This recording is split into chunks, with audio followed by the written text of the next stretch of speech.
Kā ēdot šašliku var palikt slaids, ja? Jā, nu redz, kā var. Lēnām es palieku slaids. Un tāds svars, kāds man nav bijis, kāds 12. Garšīgi saldie, ja viņus daudz ēd, viņi paliek, tā kā grūti ēd. Tāpēc jau ir tā labā lieta, kad ir šī izvēle. Un Rīgas miesniekā ir ļoti liela izvēle.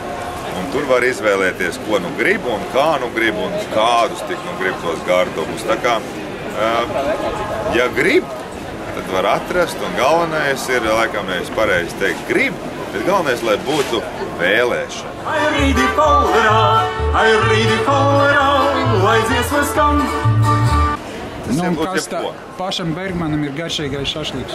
Man jaunums, pēdējais jaunums, nezinu, tas jau varbūt tikai tāpēc, ka viņš nav tāds ēsts bieži un tā. Bet tās ir jaunā lieta ir tajā meleņa marinādē. Šašliks meleņa marinādē, man liekas, tas vai nu tas melenis ir tāpēc, ka viņš tik reti var dabūt un kaut kā vasarā un maz, bet ir garšīgi. Pilnīgi jauns produkts, redz kāds ar melenītēm. Šito uzceļ ļoti labs. Ir gatavi cīnīties. Var nākt jebkura dzimuma, ticības, partijas piederība arī šoreiz nav izšķiroša. Ir kāda? Ko? 3 gabmani vai? Tas nenozīmē, ka tas ir 3. tēvdēls un uzreiz viss šitā, kas aizvelkās šleifa līdzi, nu? Tev ir kādi? Jums ir draugi lejā? Ar ko? Jūs visi pacienāsiet, ja? Ar šito miesnieku produkciju.